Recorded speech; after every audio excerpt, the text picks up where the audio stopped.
Are we live? I think we're live and we're hot. It's hot up here. We're hot. The mics are hot. We're hot. Everything's hot. I think. Can you guys hear us? It says it's only 75 degrees outside, but that's a lie. It's like 80 degrees in our house right now, and it sucks. Hello, guys. Hello, everyone. I have a bone to pick with you. What did I do? Right before I came upstairs, I fell in the toilet. Well, how is that my fault? You left the seat up. You didn't look. I put the seat down 80% of the time. It's not enough. 80% of the time. You can look 20% of the time. No. It shouldn't happen. Unless you're like super drunk, I don't want to give you a pass for that. I should get a pass. I remind you all the time. 80% is a B. I'm doing pretty good, I think. Dingbat said, that's how math works. That's true. Jane says, I have to look 100% of the time. I have to. Well, then why don't you? But, like, I shouldn't have to. I already have to look. Just give it a quick, like, oh, it's safe. I was in a hurry. Get it out and get it out. Got a stream to do.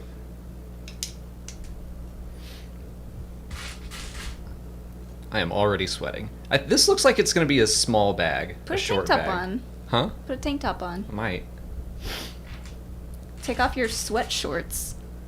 They're shorts. They're sweat shorts. They're hot. They're fine. Who is our sponsor for today? Ricardo Franco is our Patreon sponsor of the week. Thank you, Ricardo. Thanks, Ricardo. Ricardo is awesome.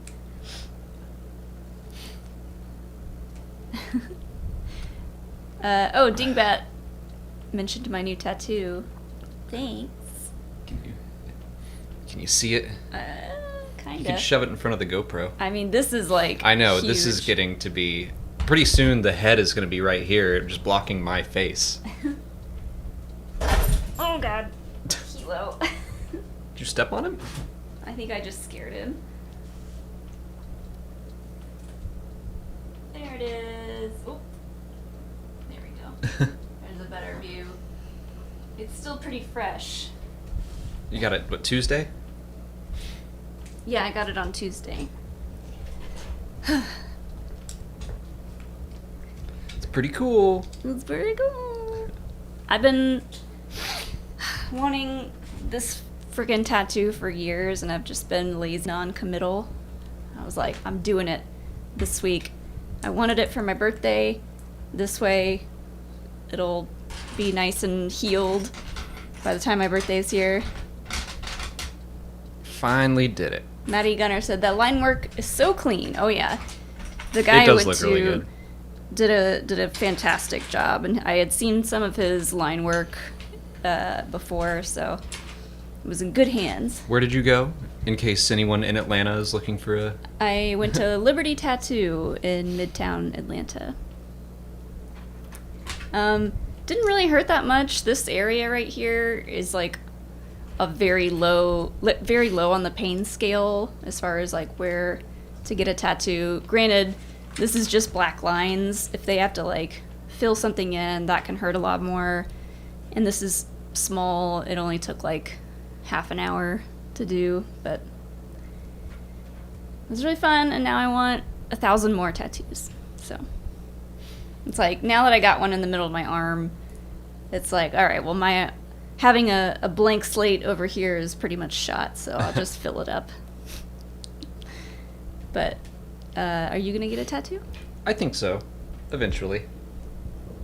Maybe it's Celebration. We'll see. We'll see how busy we are.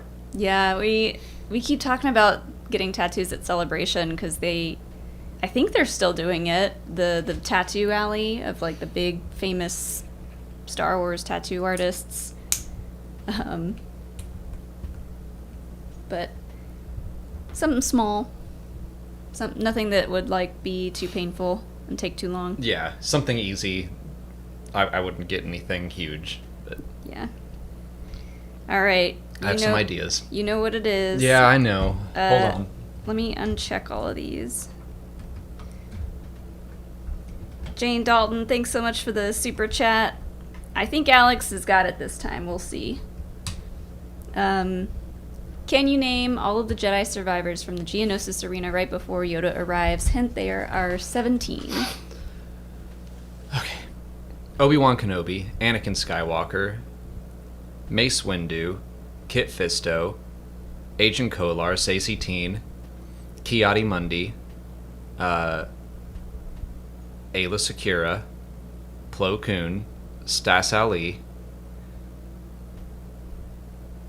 Is that 15? No. That's 10. Shakti Luminara Unduli, Sora Bulk, Boltar Swan, Joclad Danva. Hold on. I can't. I gotta remember who I've said and who I haven't. Okay. Rothdel Masona. And Pterados Gone. Is that 17? Yes?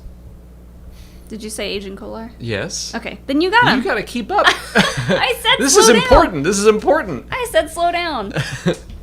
My fingers are too fat to hit the little check mark. fingies. My fingies.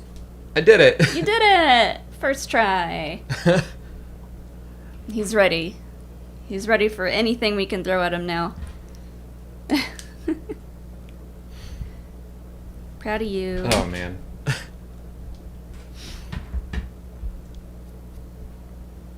One of these days, someone is going to pull up one from our past. And I'm like, I don't know if I can... I'm trying to think of the Knights of Ren now. I don't think I could do that again. Ooh, Trudgeon. Which is last year... Oh no, it was 2 years ago that came up in Dragon Con Trivia. It was name as many as you could, and Thomas Harper and I both named all of them. Yeah. And that was because Trudgeon, of that repetition. Ushar? Uh-huh. Kuruk. Mm-hmm.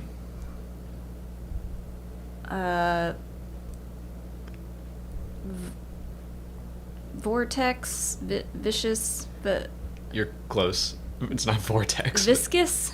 You're on the right path. Oh, man. I don't remember. Vicryl. Vicryl. Aplek. Yeah. There's one more? There's one more. And I remember it.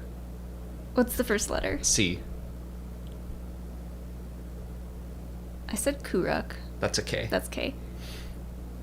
I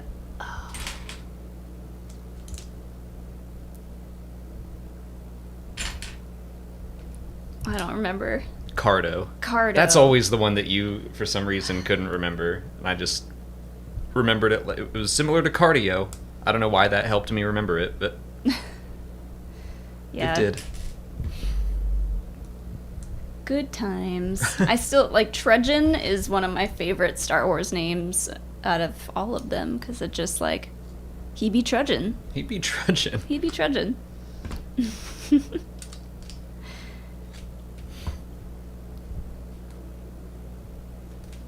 Coleslaw, what's up? Thanks for the super boy. chat. Did you know the rebels fueled their cause with space avocados? In A New Hope, Lucas even added a very conspicuous POV shot of Osleo Prinert watching over the Alliance's precious orchards on Yavin 4. What is that name? I'd have no idea. Osleo? It might be the guy Osleo. That does sound... Well, I'm thinking of Wee Oslea. Osleo. I wonder if that's Prinert? the guy in the trash can doing the pew pew. Yeah. The what's it? What the speed Uh-huh. speed trap guy trying to catch speeders?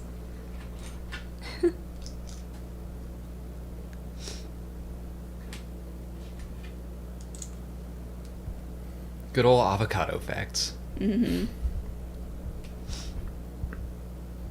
I love a good avocado fact. Keep them coming, coleslaw.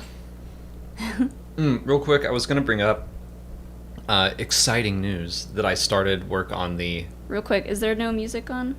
Is there not? It's on. It might be a little quiet. I could turn it up. Okay. I think the music is on, but... I see it playing. Also, people are still talking about mobile. The screen looks all wonky, but... On mobile specifically? Like, it looks fine to us. But... I don't know what... Because, like, on mobile, on YouTube mobile, it looks the same for me. Like, it looks like that. I believe you all. I'm not trying to gaslight you, but it looks... I hear no music.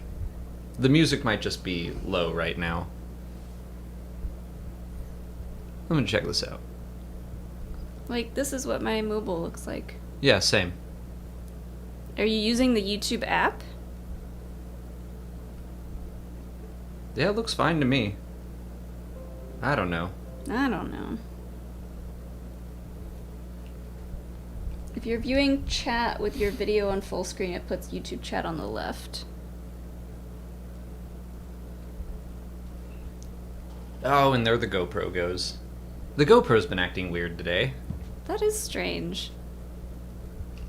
I honestly don't know what to do about how it looks on mobile, but yeah, the GoPro thing, I don't know what's going on with that. It might not like live streaming. I mean, you're supposed to be able to use it as a webcam. Well, we're kind of like, we set that up kind of weirdly, didn't we? No. I set it up the way you're supposed to. Isn't there another way to use that to live stream, though? Like with a different cable? Yes, but this works too. Apparently not. Well, okay. Yeah, we can probably fix that if it doesn't want to work this way. Yeah. I'll check on it in a second. Psychopather, thanks for the super chat. Loving Queen's Hope so far. Book club this month? ? Yeah, we'll do that in like 2 weeks. The book's been out for 1 week so in about 2 weeks we'll do the book club. Give everyone plenty of time to read it, even though it's pretty short. Yeah, I'm almost halfway through it already, and I just started it. But I'm enjoying it so far. Yeah, I thought it was alright. Laserbolt said, make sure the GoPro is not plugged into a USB hub. Nope, it's going straight into my computer. Well, it's on a extender thing. Yeah, the extender's probably what's messing with it. But it worked last week, no problem. So, I don't know. I don't know either. What was your news? Oh, that I started work on the Canon timeline today. And I think I wrote enough new stuff today that... And I'm not even done. I just added all the High Republic stuff today. And I think we have crossed the 1 hour threshold. So I'm surprised that hadn't happened already. Well, I try to keep it concise because there's so much to get through. But I think it has finally happened. And that's exciting to me.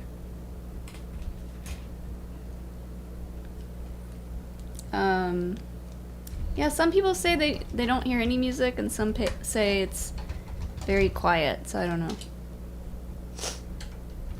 I will fix that and try to fix the GoPro in just a second. Once I attach this plate.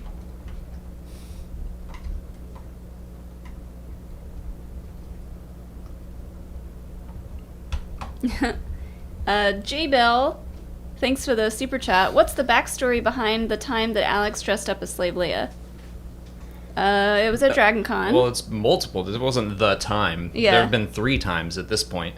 So, the first time we did it was at Dragon Con, and we were just trying to, break the mold a little bit. Like, instead of me wearing the Slave Leia costume, all the guys in the group that we were with wore them instead, and I had on a green, like, velour tracksuit, and I was Jabba, and they were my harem of Leia's. So, just something fun, and, like, the first time all the guys did that, they were a little self-conscious, but, like, as soon as you get out and start, like, hanging out with people, they got so much attention. We were just this huge group, and they got so much attention. They loved it. So we've done it 2 or 3 times, I think. But it's a lot of fun. 3 times. We've done it 3 times. 3 times. And, yeah. Perfect opportunity to get called a soy boy or whatever the internet wants to say. But you know what? No one can take away the amount of fun that we have when we do that. It's so fun. Yeah, a lot of people want to be all upset and up in arms about that, as if, and like they try to make fun of us, and we're like, we had the most fun that night. It was so fun. We had like 7 dudes in Slave Leia. Yeah, and Eli is do or do not 7 in the chat, said, "That's awesome, my belly's too big for that, liquor required." Oh, we were. All the boys that did it said the same thing. Like, they were like, "Oh, we're gonna look terrible, you know, we need to lose weight for that," but, like, and trust me, there was plenty of alcohol involved. But once they got out, and people just thought it was hilarious, and they had a lot of fun, so it didn't matter. Once you're outside and doing it, yeah, it's super fun.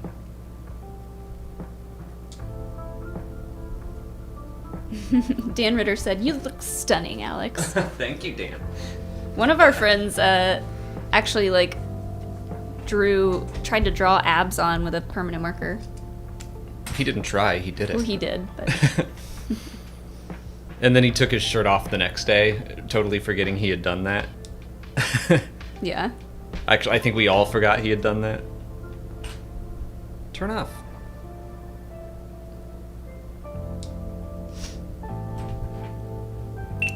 Did you change the music? Can people hear the music now? Yeah, I turned it up. Okay.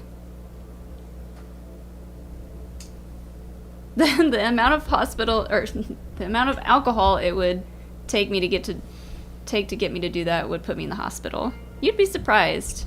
It didn't take much. Like, we were all nervous, but... There's so many people out and about and, like, cosplaying during Dragon Con that it's just, like, it's really nothing out of the ordinary for you to see something like that. Oh, yeah, there's way more crazy stuff going on at Dragon Con. Like, it doesn't feel out of place at all.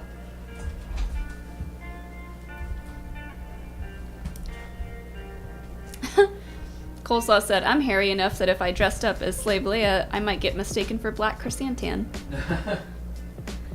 That's a good one.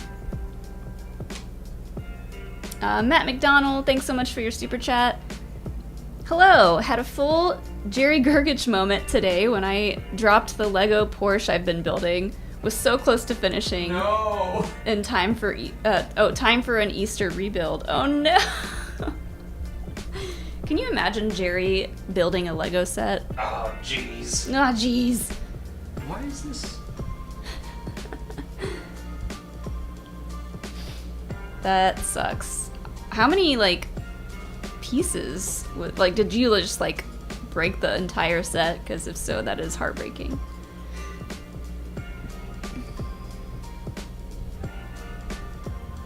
Classic Larry, yeah.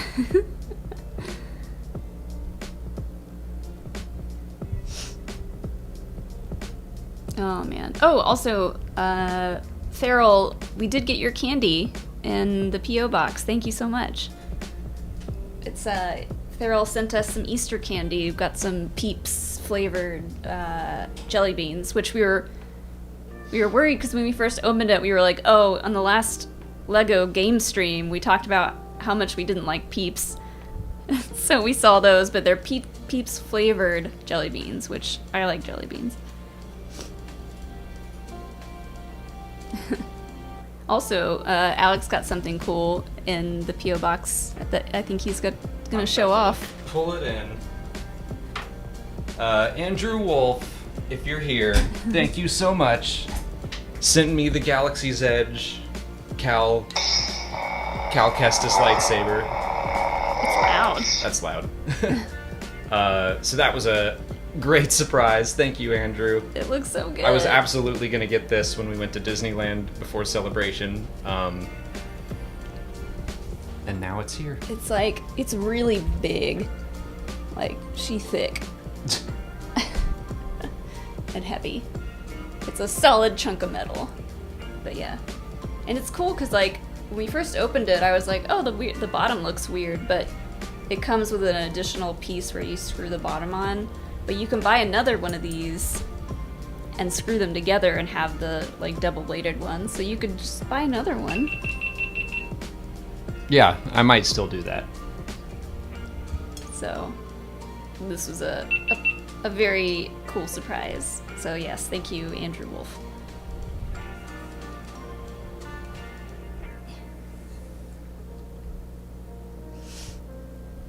I don't know why this won't enter webcam mode now.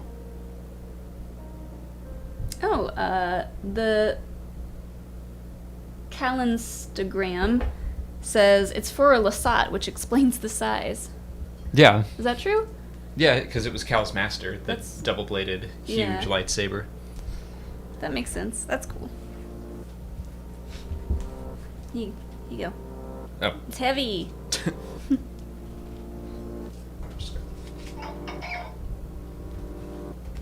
Put this over here. Alright, well, I don't think the GoPro's gonna work this time. I'll figure that out later. Dang it. We always wait till the last minute to, like, get everything set up for the Lego Well, stream. it worked fine so- last week, so I don't know why it's deciding not to this week. Yeah, I don't know. Just being ornery. It's connected now. I keep seeing someone in the chat mention Glup Glup Shitto? Shitto. What is that? I've seen it on Twitter and stuff. I don't know what it is. Glup Shitto is like a catch-all name for a weird background character. Just like someone that should... Black Chrysanthemum is a Glup Shitto. When he showed up, and diehard fans went like, "Oh my god, it's Black Chrysanthemum." It's coming from a tweet of someone, just some random person on Twitter, as far as I know, tweeted, Star Wars fans are so weird. Like, Glup Shitto will walk on, or some random person will walk on screen and they'll scream, "Oh my god, it's Glup Shitto!"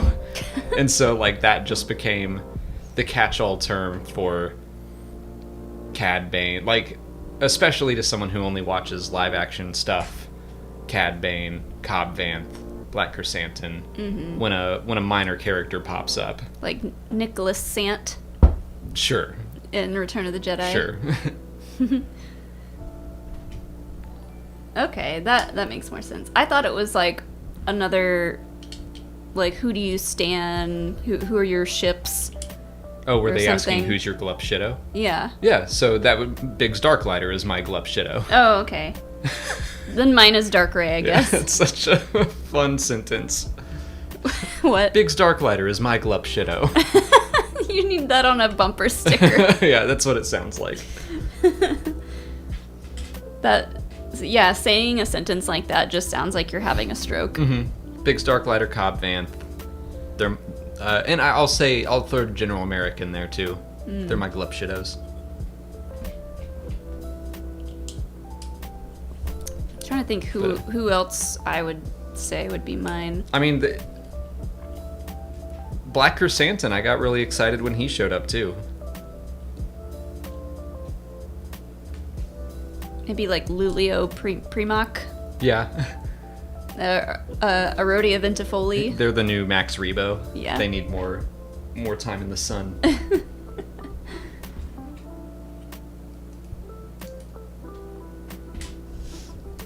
I cannot wait to get Dark Ray in the Lego game, and it sucks that we have to wait so long to do it, but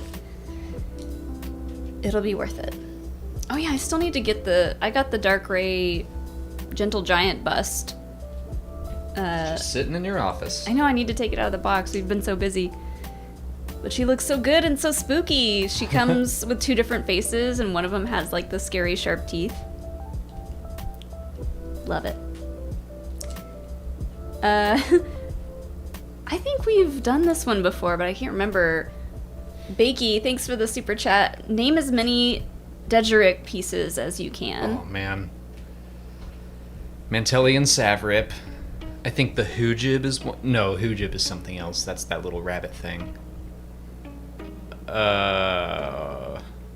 We have done this one. Mm-hmm. I did have to... Is that why Bakey's doing it? Maybe. That's probably why. I think there's... Well... The Glup Shitto, that's my favorite piece, yeah. I'd have to look and see if there's a list of all the pieces. Oh, the Kintan Strider. So that's 2. Oh, okay, so what was the first one you said? Mantelian Savrip. Mm-hmm. The Kintan Strider. Mm-hmm. Hoojib is not one. Is there something along the lines of that? Or like... There's a lot of strange ones. But...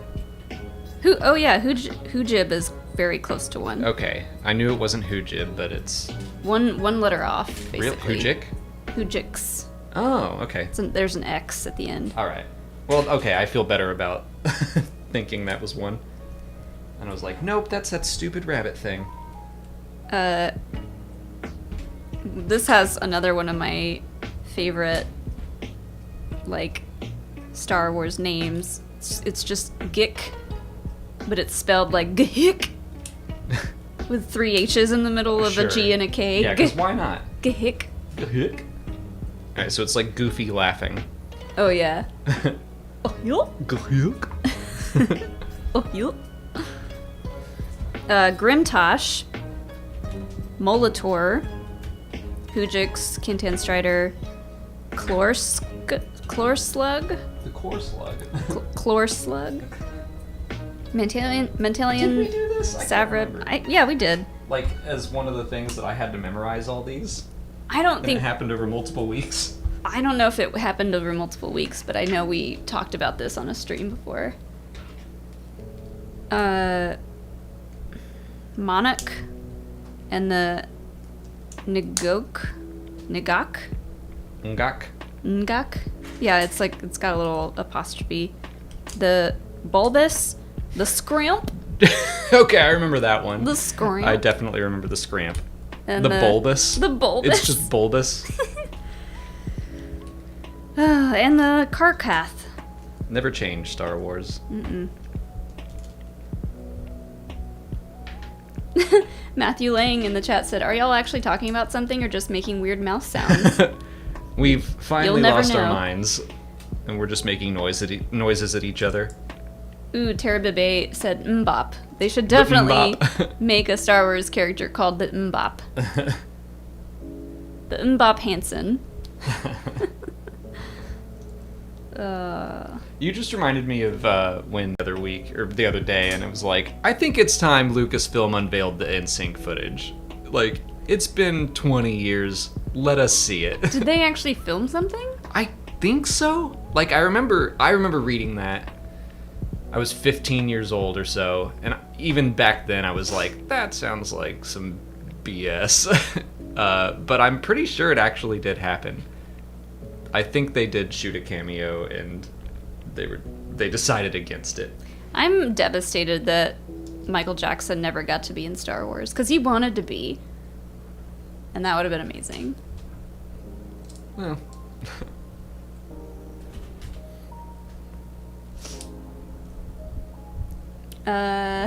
Maddie Gunner, thanks for the super chat. A question for Alex. Do you remember which Star Wars actor appears in Scrubs as Julie's godfather? Yes, Billy D. Williams. Nice. That was a big moment for Turk Turkleton. I think that was a big moment for Donald Faison. Yeah.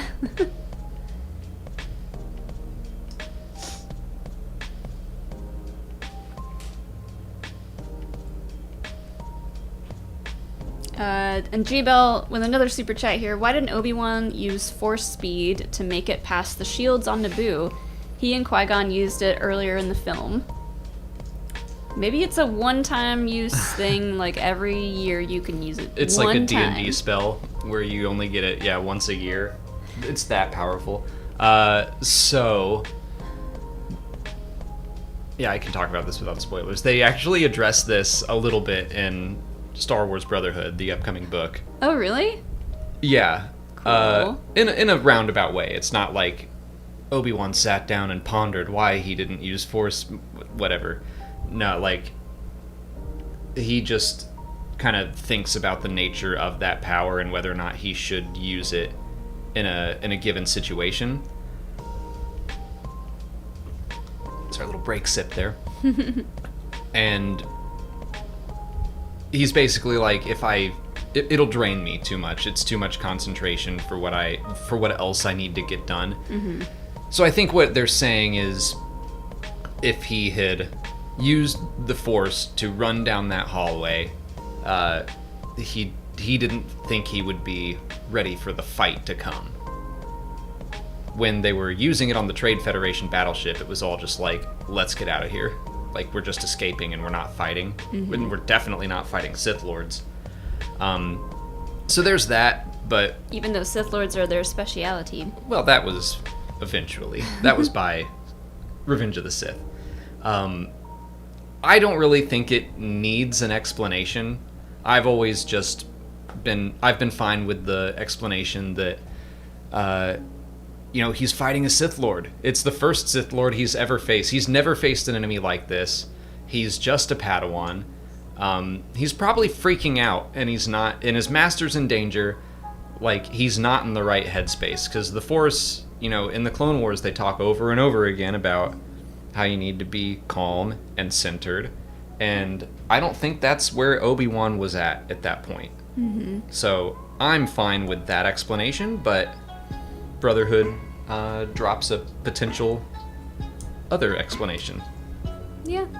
I mean, they talk about how just, like you said, like, not centered Obi-Wan was. Like, you see Qui-Gon sitting down and, like, meditating. Right.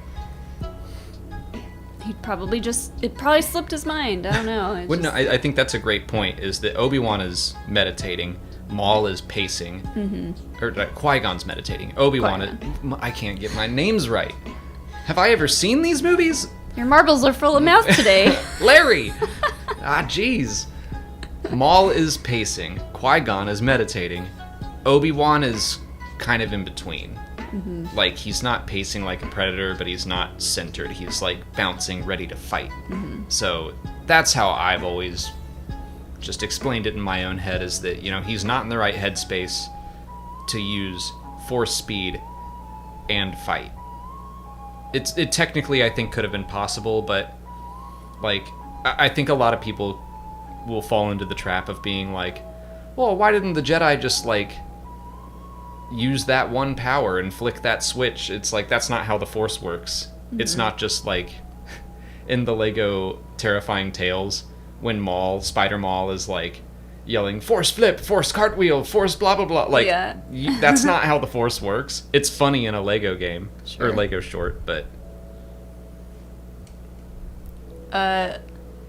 Jane looked it up, and apparently Justin Timberlake and Lance Bass did not film, but the rest of the band filmed footage for the Battle of Geonosis. We almost had 2 more Jedi for Alex to name.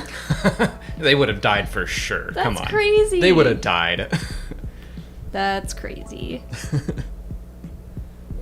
Oh, man. I need to see that. Right. Like, at a certain point, show us that stuff. It's just fun. It's been 20 years. Show it, like, at the 40th or the 20th anniversary panel that they're probably going to have, mm-hmm. Bring in Sync out. Well, they bring them out. They showed some, like, never before seen footage, like, outtake type footage from A New Hope at Celebration. So maybe they're just waiting a long time, and then they're gonna be like, guess what we have to show you guys. Turn that off for a minute and see if it'll come back on later. Yeah, and I kind of think that someday, when enough time has passed, they're probably gonna show us some alternate takes from Rogue One. They're gonna show us some alternate takes from Solo. Like, I think that they will probably go into those details more eventually. Just not right now. Mm-hmm.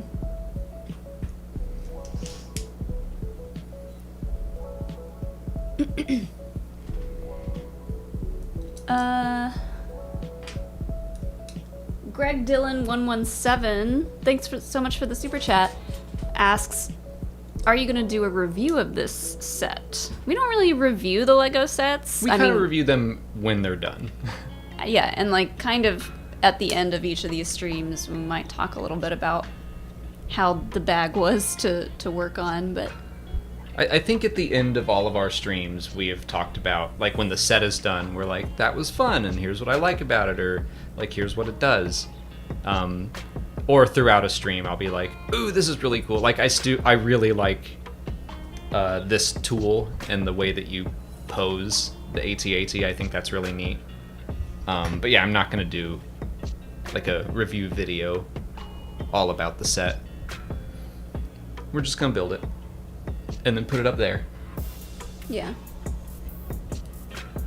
With the rest of our big gray sets. Living in a world of gray. Alright, this goes over here. Okay, now that it's like put up on this and it's all precarious, we have to keep it. Yeah, Matthew Lang, it's very gray, end of review. That's my review of a lot of these sets. Yeah, I'm sure it was fun to build, and it's very big and gray. I like that you can see inside of it.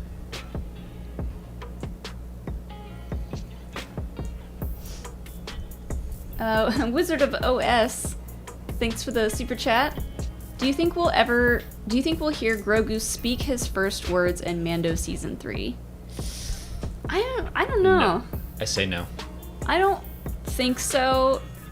I feel like that's gonna just be a really big moment, and there's so much writing on him speaking.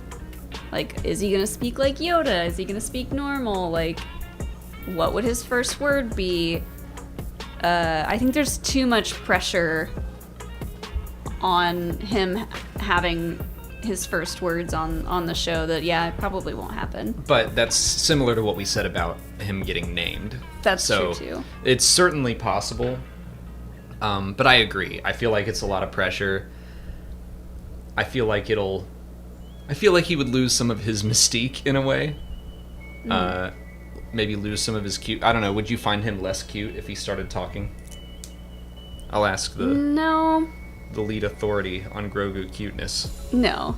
I mean, I think he could potentially say a word, but it's probably just going to be something he's repeating that, like, Den has said 1,000 times.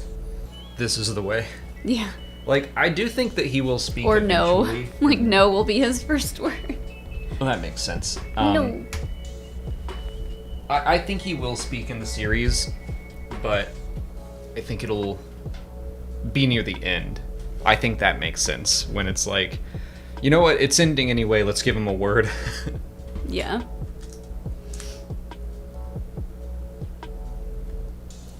His first words are gonna be, God bless us, everyone. But yeah, I don't know. There's a lot writing on Grogu's first words.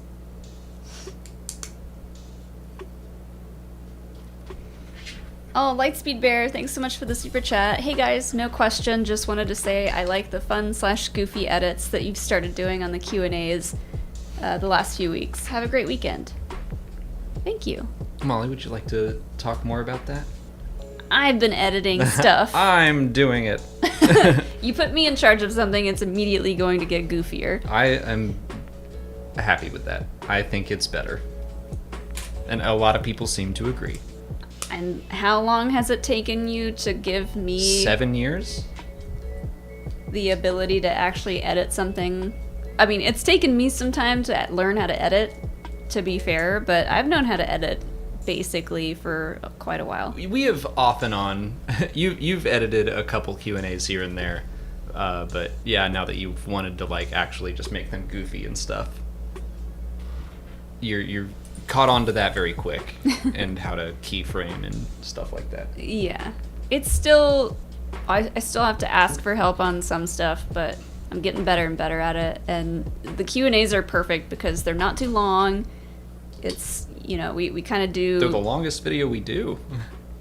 Well, I mean, like, I don't know, the stuff that I work on, it's usually, like, longer vlogs and stuff like that, sure. and, like, the Dragon Con videos, so those are, like, a lot of work, so this isn't that much work, but it still can take me a while because, I don't know, if something, like, I spent way too much time doing a particular edit on the one that's coming out on Saturday that I was just like, I just get fixated on these things and I'll spend way too much time getting like images and GIFs and stuff. But that's the thing, that it's usually the last video that I would edit on any given week, and I'd just be like, I'm so tired and I'm just gonna put it together. Well, why are you so tired? Because you don't let anyone else help you. Yeah, and now I am. It's a big moment for me. Terabebe said, now make her edit the Canon timeline. That's too much to make funny. We should do one of each. I'll edit the serious one, and then you can edit something wacky. I would just like change it to where something weird happened that shouldn't have happened, and then I would play the directed by George Lucas and play the music. The end. The end. Okay, this is the back. Alright, I gotta come around here.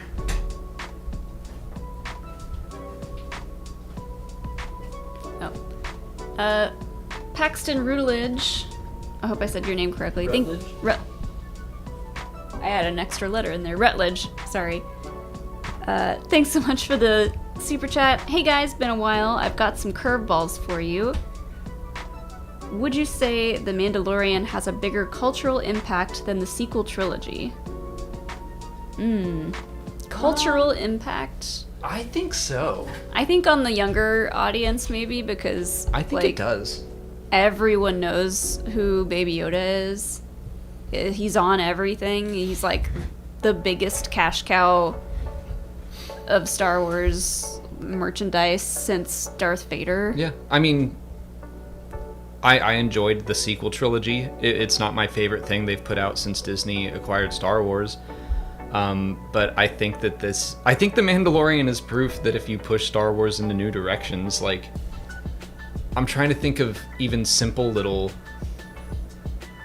soundbite. I'm sure that there are things I could think of that the sequel trilogy got passed around in the zeitgeist, but like immediately when The Mandalorian came out, people were like, this is the way, I have spoken, Baby Yoda's great. Like,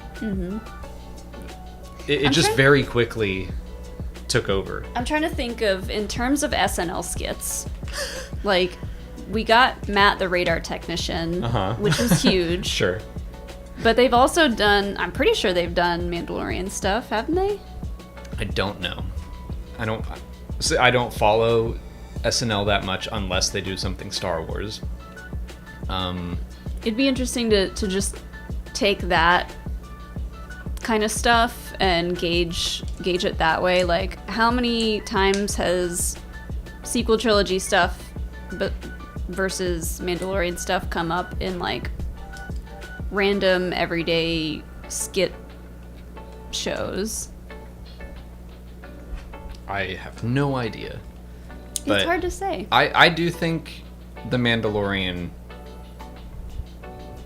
reinvigorated a lot of people's interest in Star Wars more than the sequel trilogy did.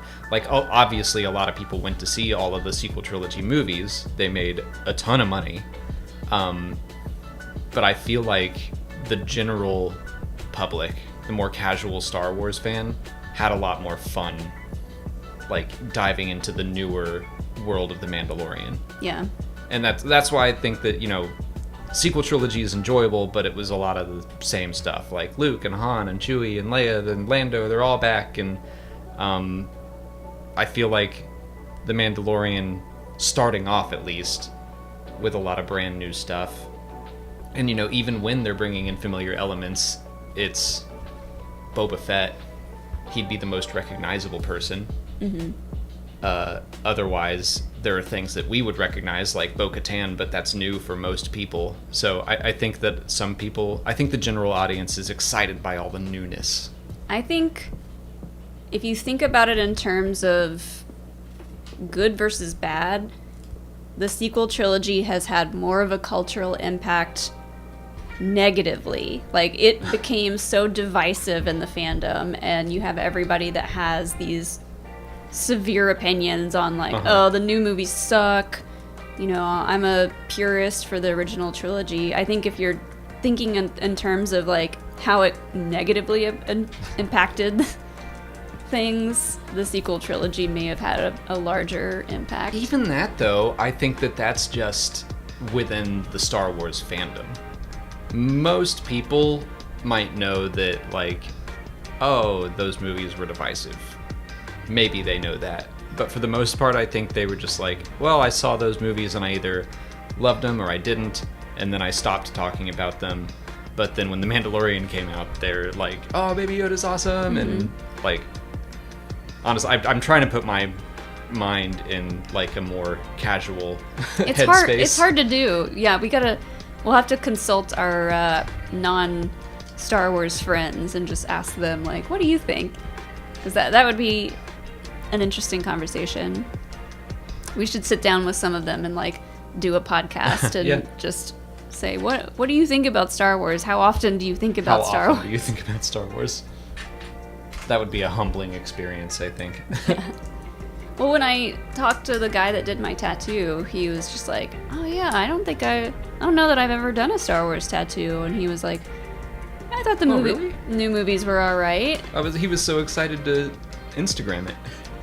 He was like, I did a Star Wars. Yeah. I mean, he thought it was cool. He's like, I've never seen this before. But he was, like, a big fan of the originals. You know, he was a little older than I am, so he grew up and remembered seeing, you know, Return of the Jedi in theaters a billion times. And he was like, I'm not really a fan of the prequels. He was like, you know, I was a teenager, like a young adult when they came out, and me and my friends thought it sucked.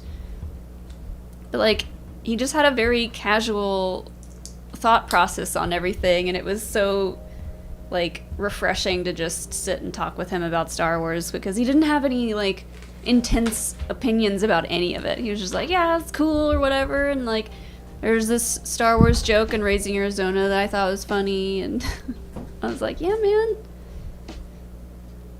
It's all good. I mean, if he had been, like, in the middle of my tattoo and was like, Star Wars sucks, oh yeah, I hate it so much, I'd be like, okay, can anyone else do this? Yeah, if he were like starting and he's like, what did you think about The Last Jedi? Yeah, with the needle in my skin. Right. Then it becomes a problem.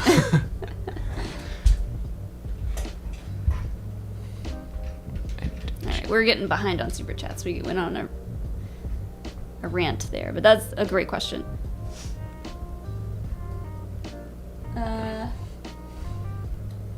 Ricky O.M., thanks so much for the super chat. Is Alex gonna make his Lego Biggs helmet after y'all finish the AT-AT? Parentheses, Darth Marlboro from Patreon, by the way. Oh, nice. Okay. I love that name, Darth Marlboro. Say Marlboro. Marlboro. Marlboro. I just said it. No, say Marlboro. Marlboro. Marlboro. I told them when they shot us a message, I was like, I love your name because Molly cannot say Marlboro. Marlboro.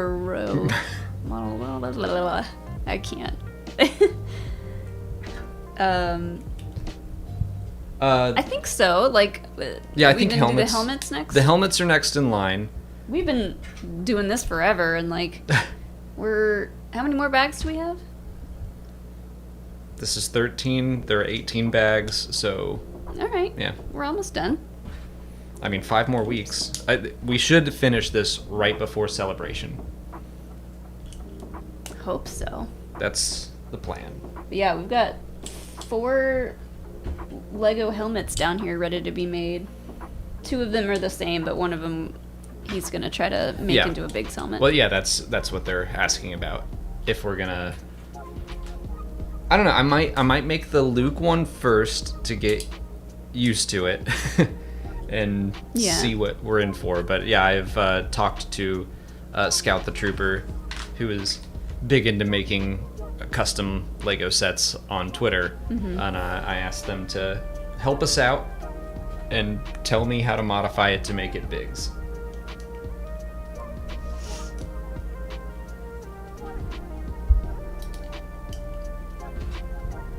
Joel Davis, thanks so much for your super chat.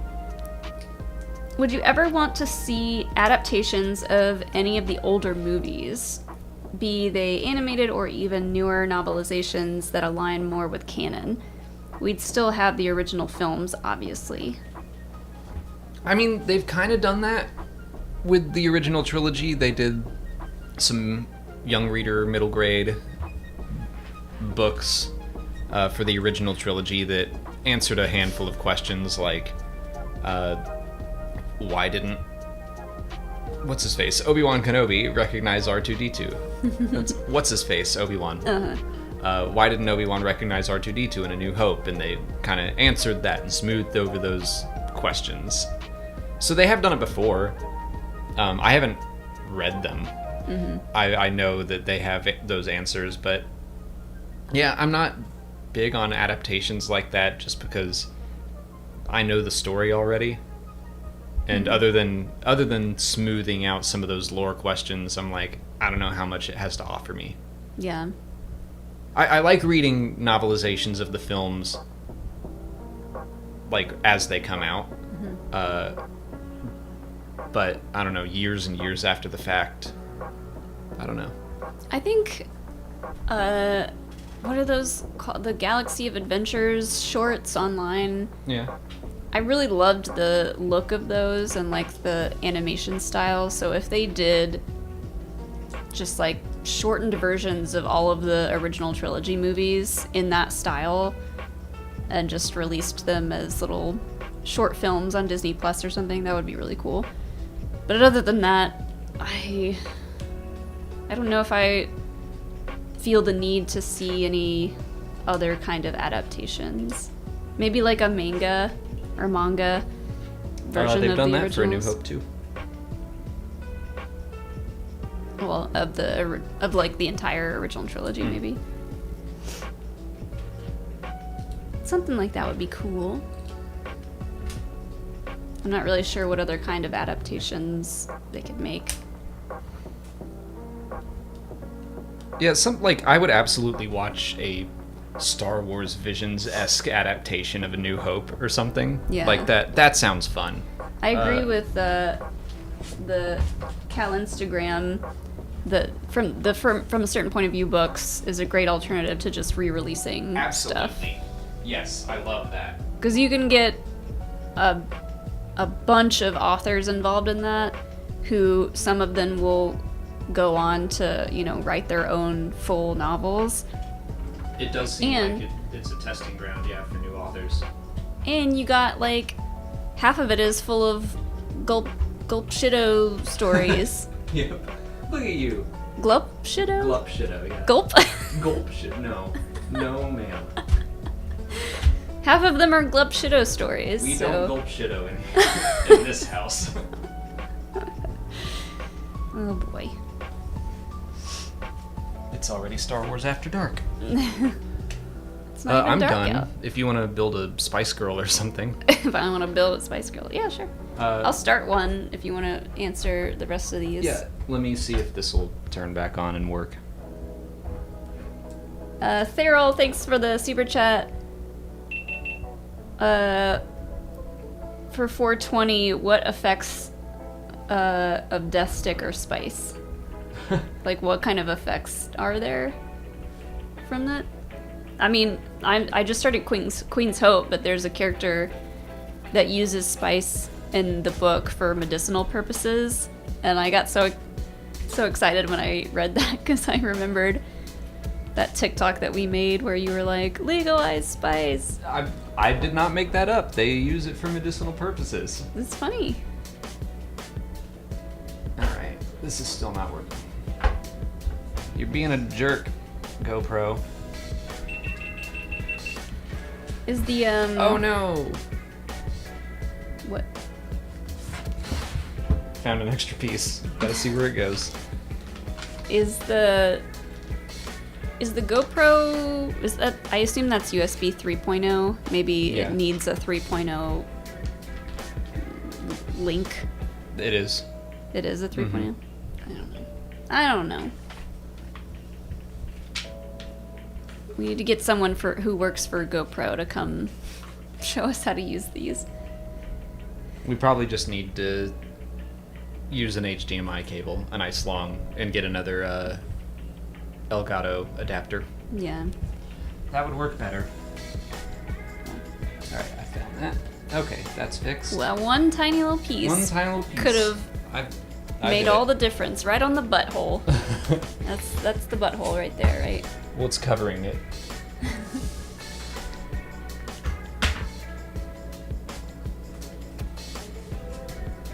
My legs are stuck to the chair.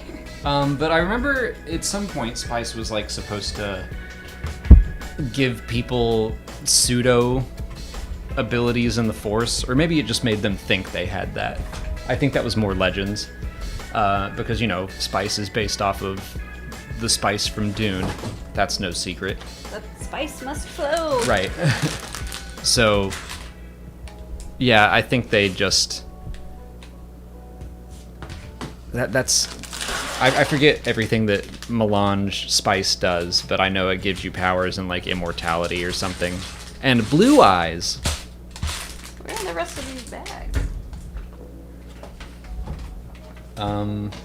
Check that box there, yeah. I think you put them in there. I put them in here. Yes. Or you left them out and I put them in there. Now I don't know who's who. They say on the instructions.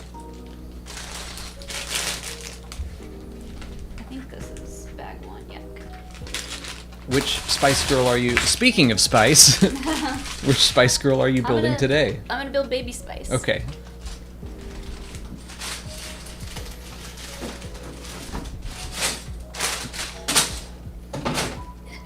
Christina Garcia, thank you for the super chat.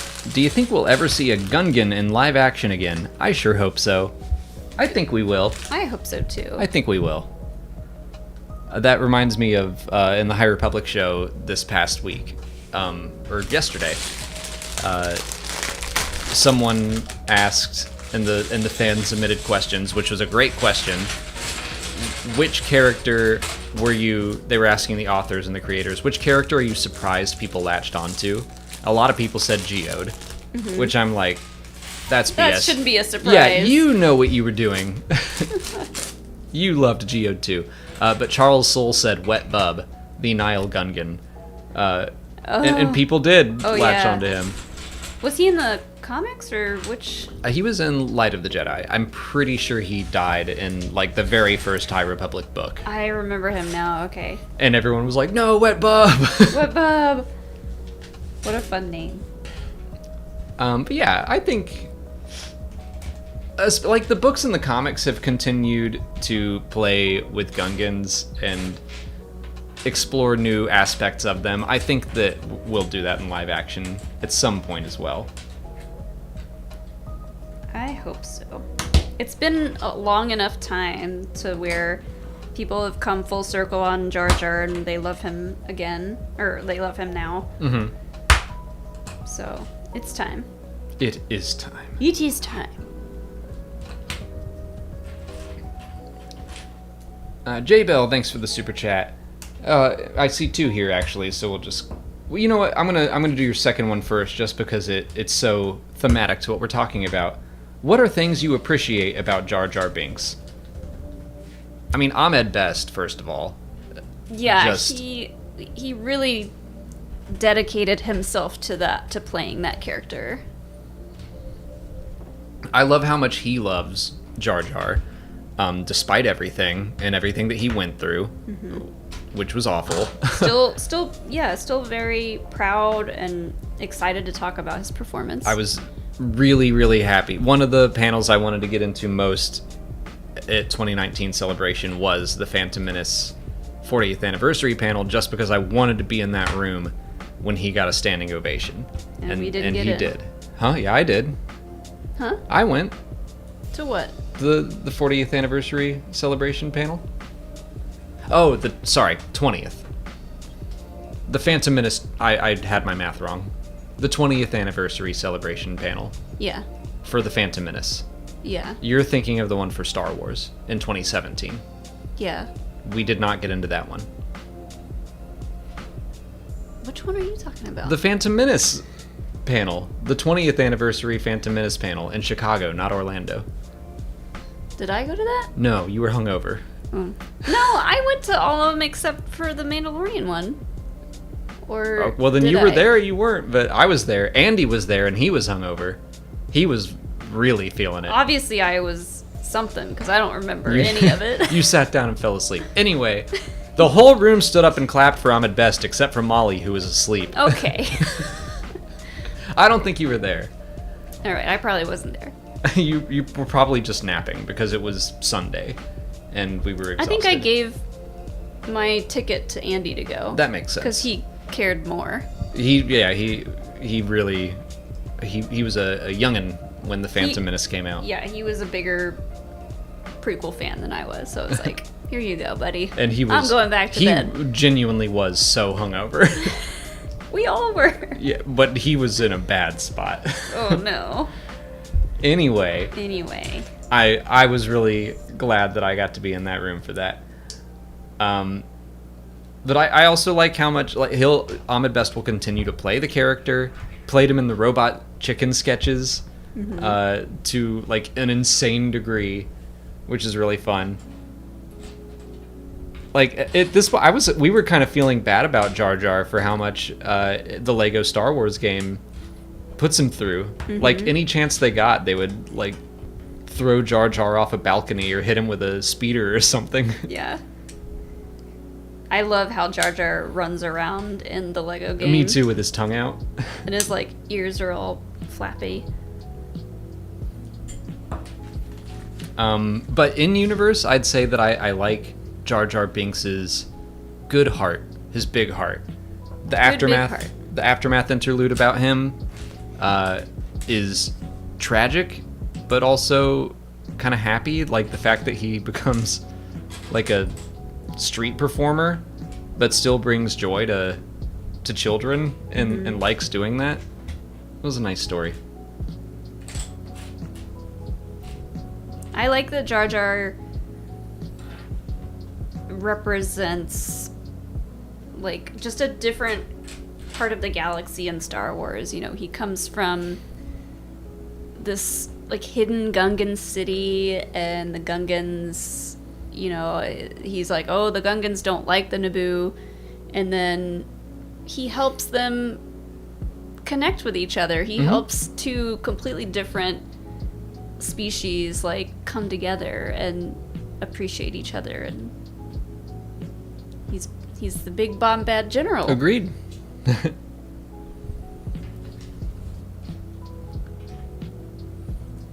Matthew Lang appreciates how much of a secret Sith Lord he is.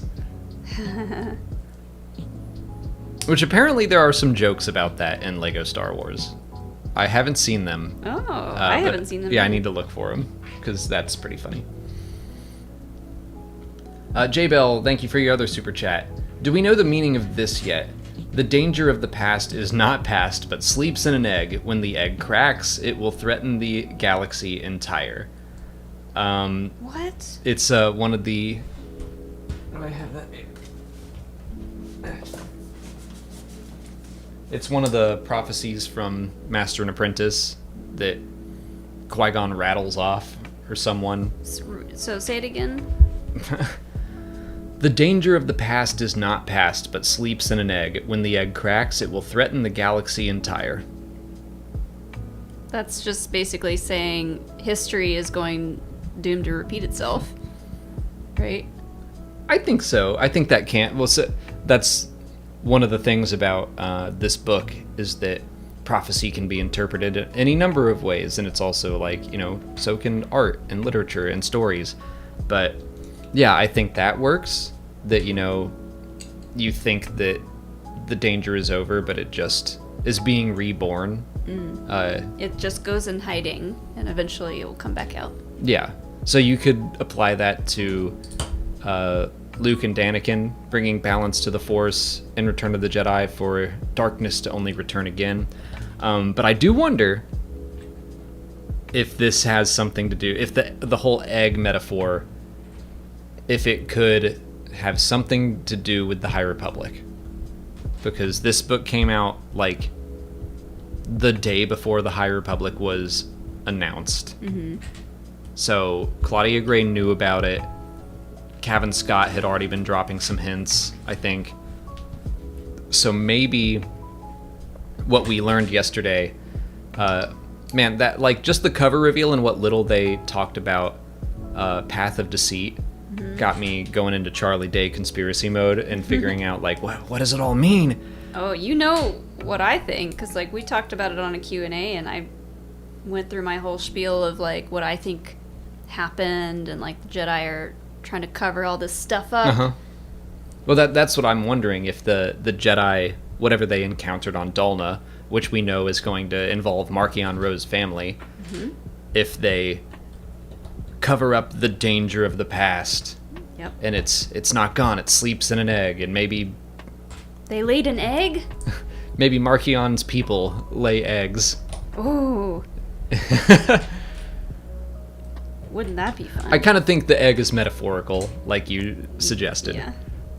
But or it could be an Easter reference. Laserbolt says it's referring to Frog Lady. You know, she has her own Funko Pop. She does? Yes, and Brian sent it to me and was like, "You need this for your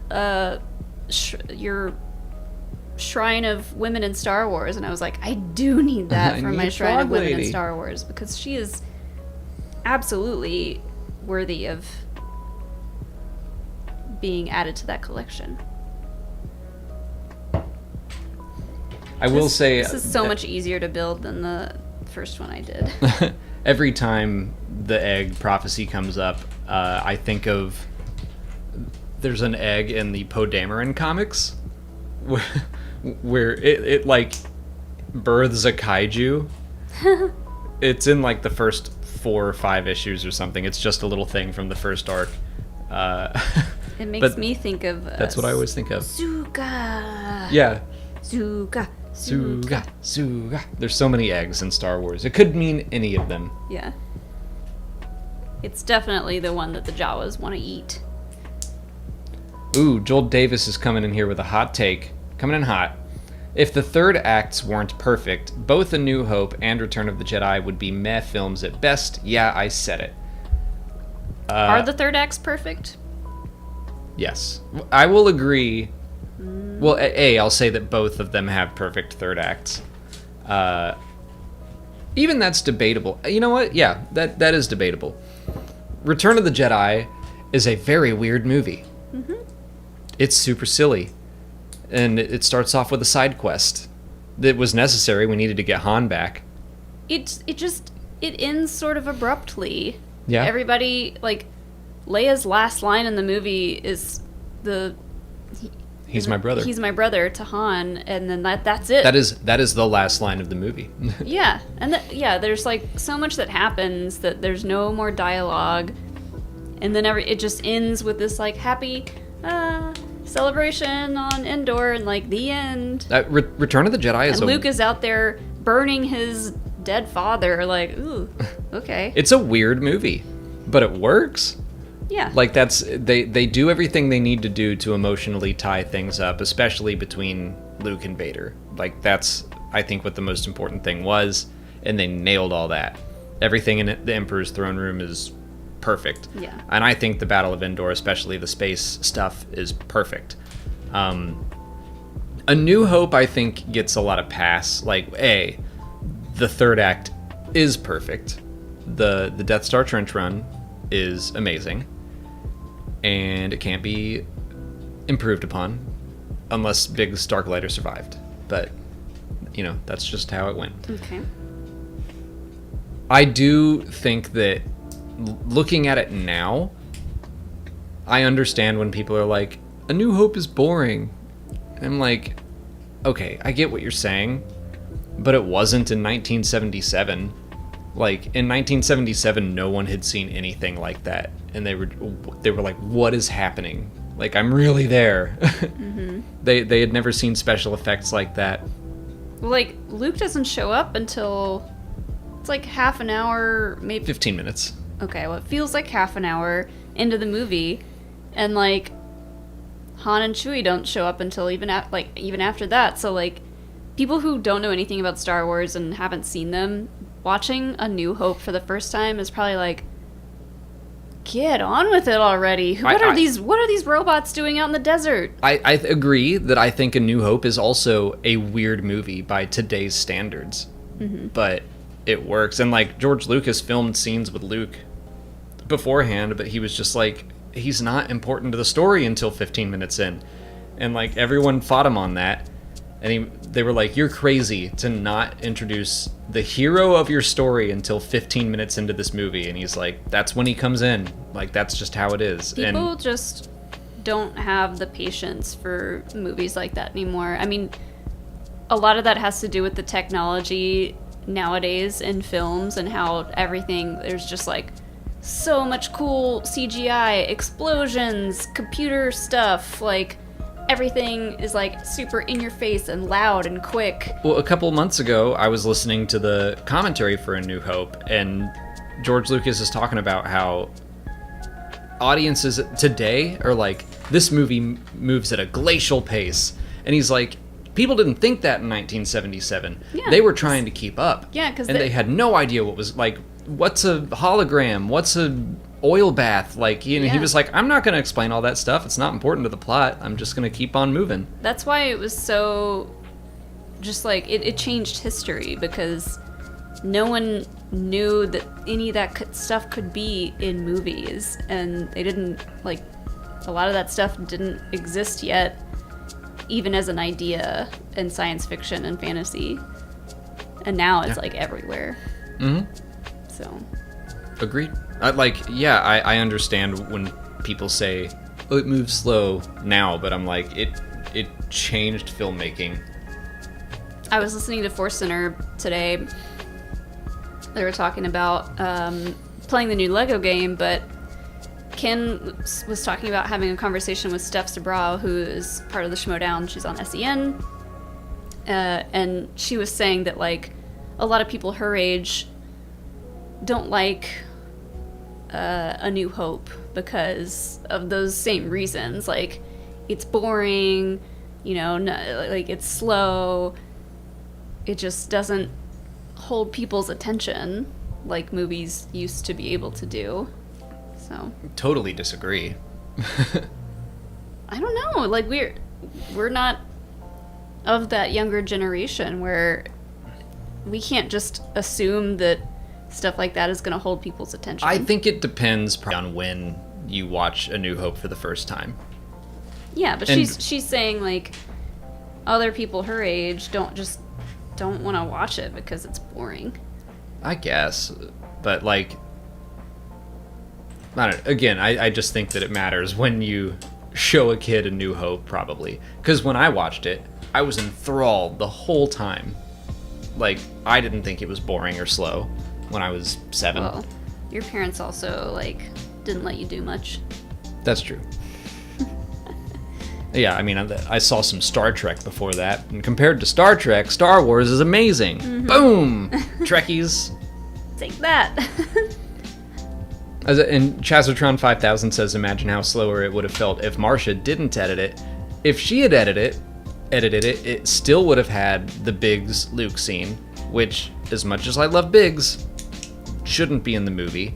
It still would have had the Jabba scene, which doesn't really move the plot of A New Hope along. Like, she was fighting to keep a lot of, I would argue, unnecessary stuff in the movie, according to the book The Making of Star Wars. But obviously she also made the third act perfect. It would not have been without her. So all of Star Wars was a constant. There were like 3 editors on Star Wars and George Lucas like looming over their shoulders constantly. The editing in the Star Wars films, especially A New Hope, you could write a book just about how that movie was edited together, because it's a lot. They fixed so much in post. One of my favorite little interesting facts is that the scene in Obi-Wan's hut, basically cut it in half and swap it, and that's how they filmed it. Where Leia's message, they play Leia's message first, and then they get into Luke and the Force and here's your father's lightsaber, and then Obi-Wan is like, you should come with me to Alderaan. And when they filmed it and edited it that way, it was like, they seem really not enthused about going to help this princess. And so they edited that scene to be all swapped, and I think that's super interesting how they did that. Yeah.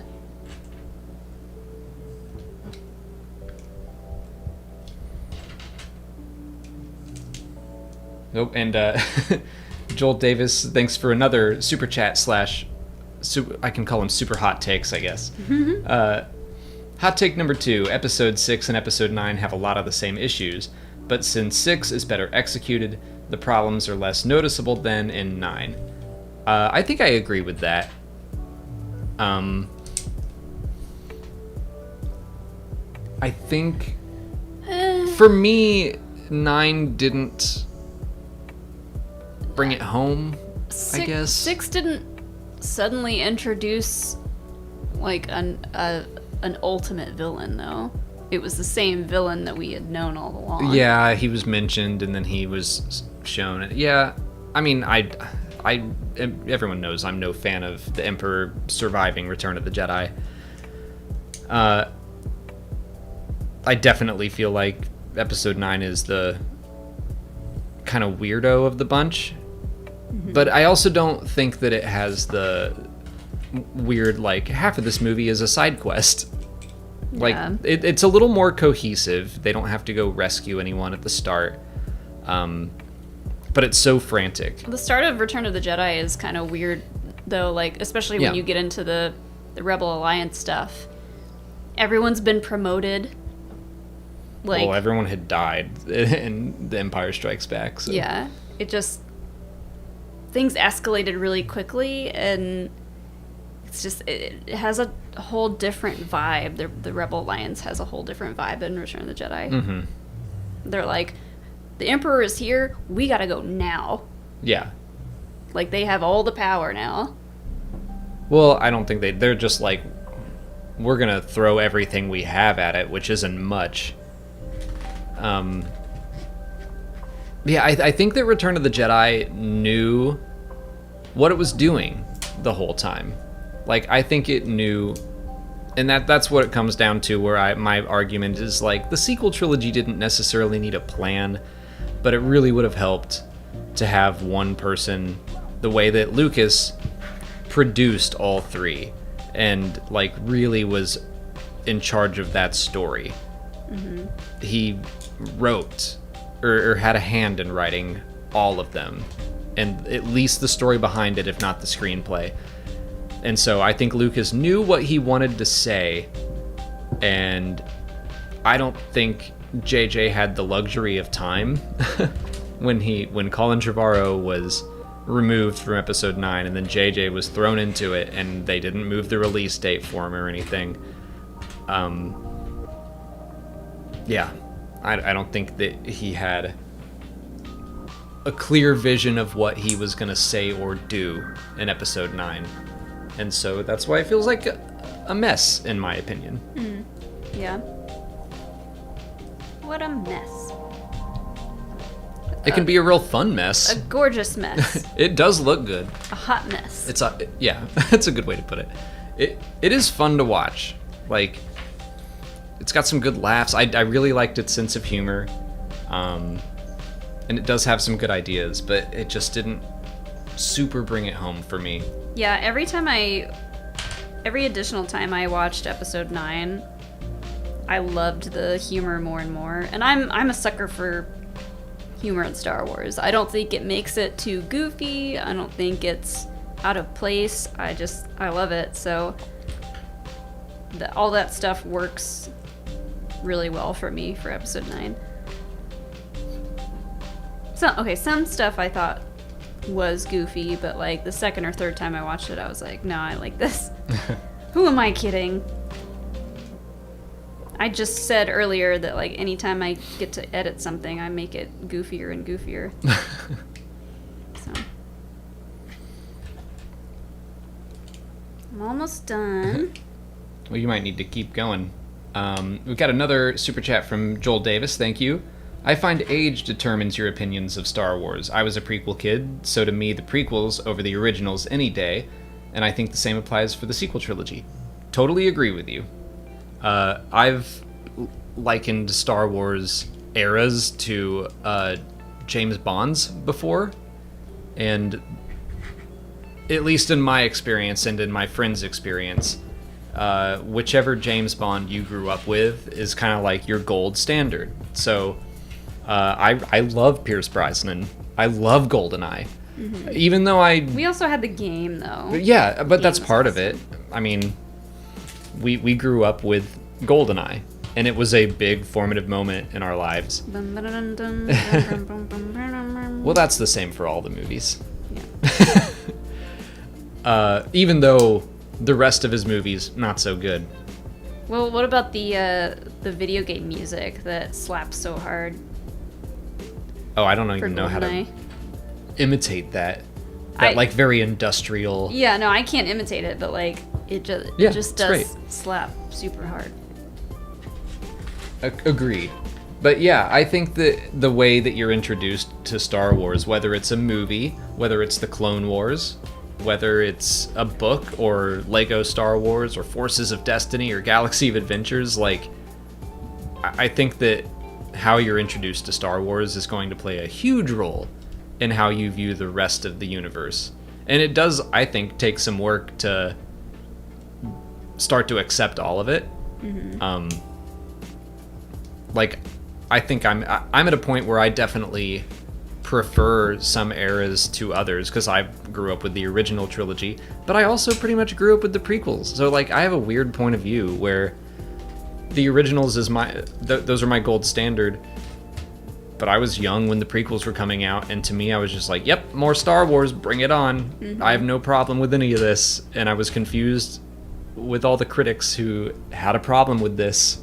Yeah, I mean, we were 12. Yeah. But that's the prime demographic for episode 1. Yeah, I feel lucky. I feel lucky that I got to experience Star Wars kind of in the middle of the trilogies, where I saw the originals first, and the prequels were just as easily accepted by me. But people who have that generational gap, I think it just takes some time to like accept all of Star Wars for what it is. Done. You want to build another one? Got a little microphone. Oop. Oh. There we go. Nah, I don't want to build another one. Let's get through these. Well, we're still going to talk. Yeah, we can get through some more questions, and then we'll go eat then take a break from this hot-ass room. We'll take a break. French. We'll eat, and then we'll play some Legos. I'm super excited to play Hoth. The level that's got to be in like every Star Wars video game, the Battle of Hoth. That was my favorite part of Secrets of the Empire. Shadows of the Empire. You fake fan. Secrets of the Empire is the VR thing we did. I know. That was fun. I've done both, so I'm a real fan. I'm kidding.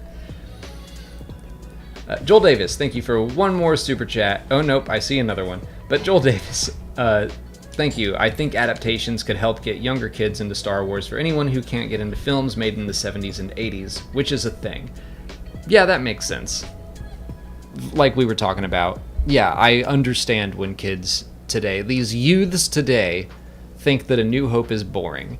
And they can be wrong about that, but I understand it. Yeah, I mean, that's what I was talking about with Galaxy of Adventures. Like, yeah, that was made to target a much, much younger audience, but to tell the story of the originals. And, like, I always think of my nephew and how he loved the Clone Wars and, like, was so obsessed with, like, Commander Cody and Rex and, like, the clones because he grew up watching the Clone Wars, and Anakin, like, he knew who Anakin was, but he didn't know who Vader was for a long time. Oh, I remember we watched the season 2 premiere of Star Wars Rebels with him, and Vader is in that. And at one point he was just like, "Where's Anakin?" Like, he didn't know what happened. He hadn't seen Revenge of the Sith yet. He was too young. Mm-hmm. So I mean, even if he was old enough, he probably wouldn't have wanted to sit down and watch a whole movie. Yeah. He's just, like, his brain was shaped and molded by the Clone Wars, which are quick episodes, like, lots of fighting and explosions and everything. I don't even remember what I said to that. Really fast-paced. Yeah, we were just like... He was like, "Where's Anakin?" And I was like, well, he's definitely not sitting right in front of you. I don't know. Yeah. Joel Ramirez, thank you for the very generous super chat. Hey guys, much love from Chicago. I loved Bryce Dallas Howard's latest comments saying that the Ahsoka series will be a treat for Clone Wars fans. I'm hoping to see at least one flashback scene with Obi-Wan, Ahsoka, Rex, and Anakin in the Clone Wars era.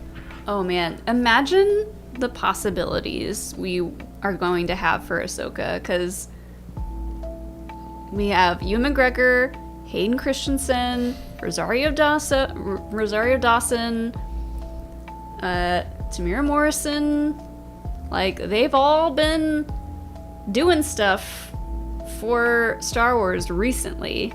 So there is just so much potential for a big old Clone Wars reunion. Yep. Yeah, like, I wonder if... I think it's going to be a treat for Clone Wars and Rebels fans, considering all the casting rumors that have been thrown around. Mm-hmm. And I'm kind of wondering if we're going to get a flashback scene in the Obi-Wan show, but it'd be interesting if while they had Ewan, they just, like, filmed a little thing for Ahsoka down the line. That's what I'm saying, yeah. Like, yeah, that'd be cool. As long as they're in studio. Yeah, why not? But yeah, I'm excited by that. I hope it's not just like a pure cameo fest, but I don't think it will be. They've handled cameos pretty well in the live action stuff so far, I think. I have some mild complaints about Cad Bane and the fact that he shot Cobb Vanth, first of all, but more importantly... How dare he? Yeah, more importantly, I'm frustrated by I feel like Marvel set this trend more so than Star Wars, but in the second to last episode, they bring in a cameo character like Kingpin, who is ultimately not really that consequential to the overall story.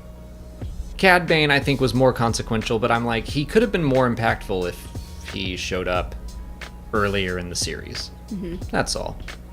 So I just don't want all of the shows to fall into that trap of just like, and then the second to last episode, big old cameo character.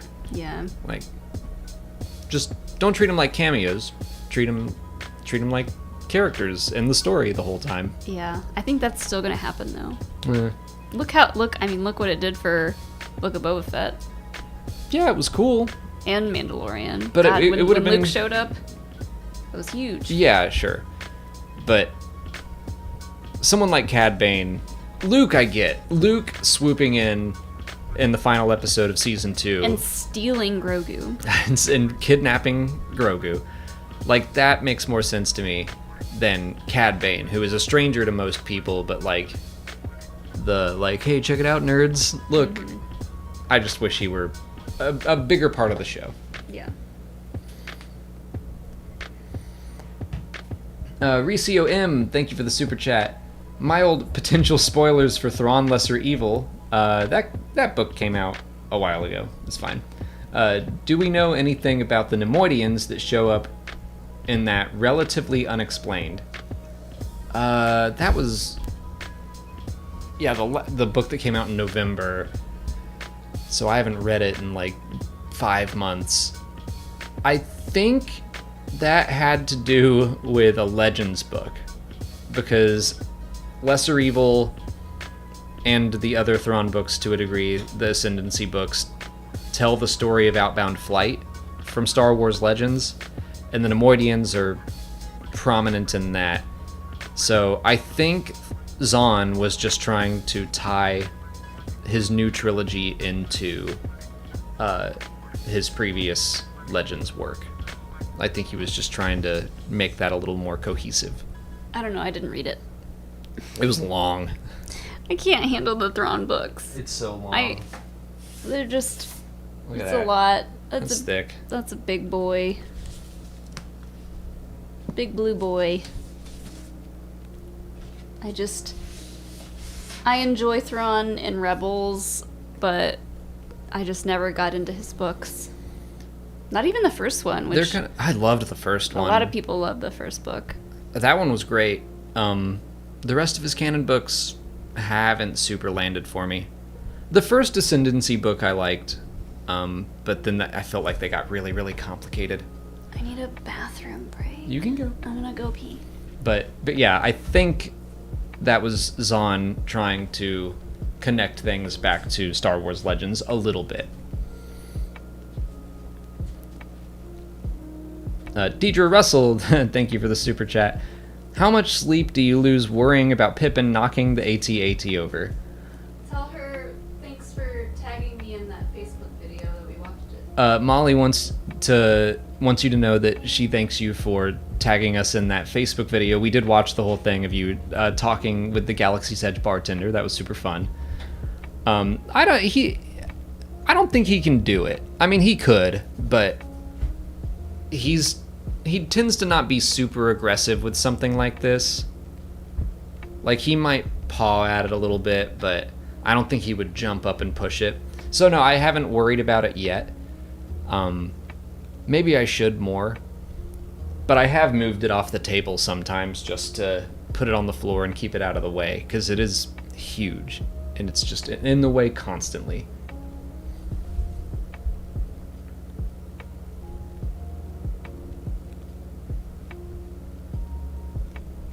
Hayden Shapiro, thank you for the super chat. What is your personal most terrifying Star Wars creature? In my opinion, it's the Sarlacc. Great channel / keep up the work. Thank you, Hayden. Most terrifying. So, I mean, Sarlacc is one because, being stuck and digested for 1,000 years, even though I think that the Book of Boba Fett showed that, you'd die pretty quick. You would die and then you would just be digested for a long time. Which seems to defeat the point of, experiencing a new level of pain and torture. But it seemed like Boba Fett was going to suffocate and die in there. Anyway. Scariest to me? Gundarks just jumped into my head. They seem like they would be hard to beat. Sarlacc is no picnic. Even if you were going to suffocate in there, that I would hate to do that. The idea of the Sarlacc is pretty bad. I don't know. I think the Rancor, even though we've gained like a new understanding of the Rancor from the Book of Boba Fett and like the Bad Batch, but I've never enjoyed the idea of being chomped like we saw in Return of the Jedi. What's your scariest? Chomped? Yeah. What's the scariest Star Wars creature to you?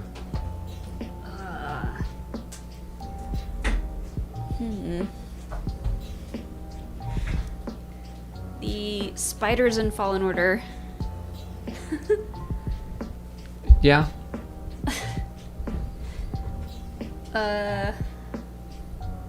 That's what Andy said. Yeah. No, like I don't like spiders, period. So spiders in Star Wars are even worse. Okay. That makes sense. I should have guessed that. MC121776, thanks for the super chat.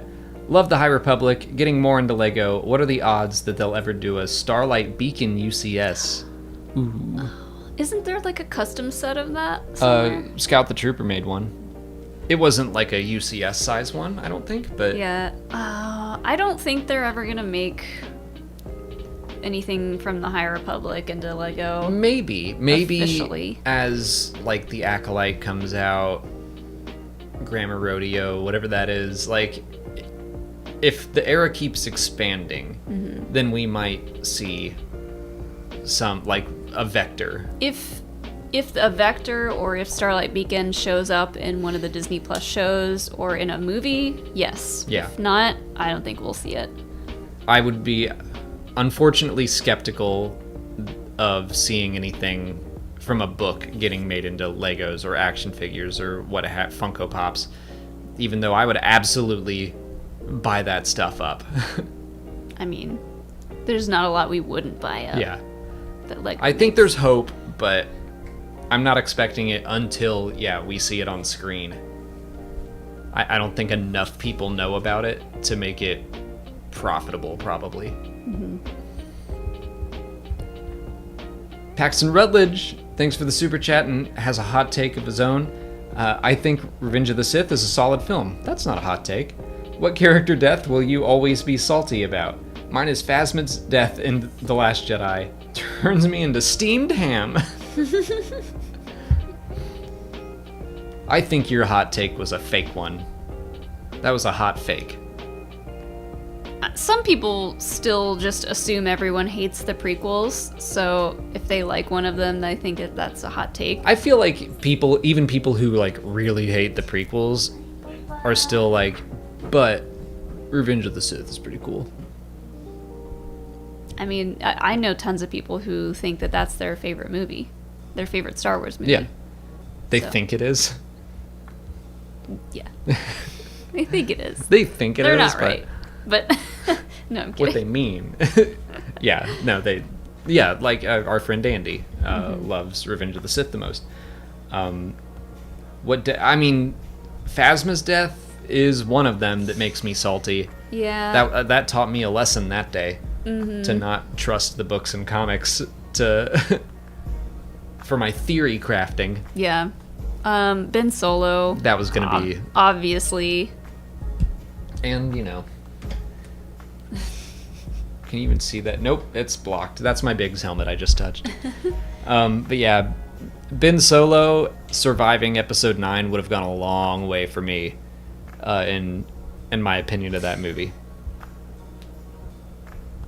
I'm pointing at another helmet over here. Yeah, yeah. Well, I wasn't salty about that. I mean, I was upset, but it was effective. Yeah, it was effective, but it was tragic and hard to read. Yeah. Archek's, his death in the... What's that book called? Black Spire. Black Spire, yeah.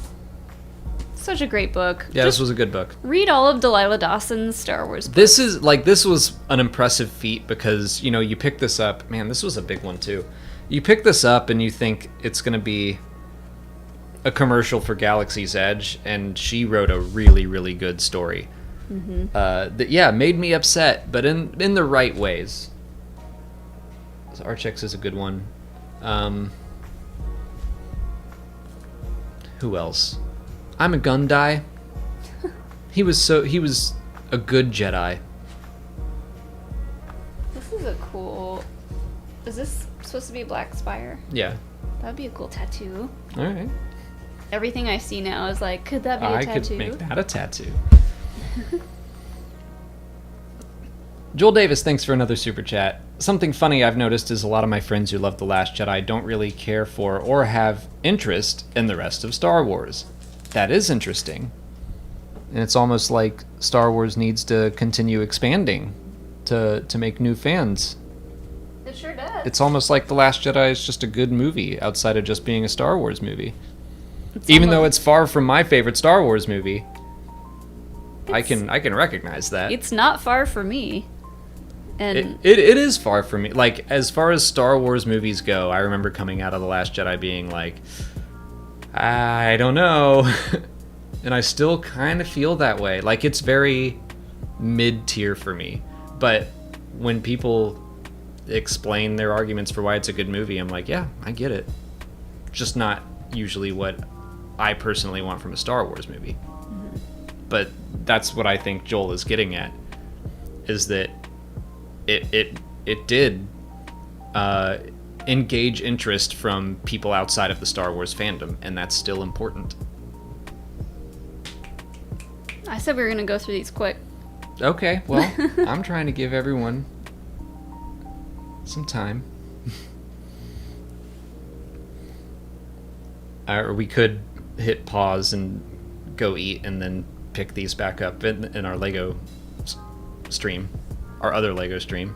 Well, if they sent them in this stream, we should We probably... have 9. You've just been jabbering on. Well, I'm not trying to rush through them.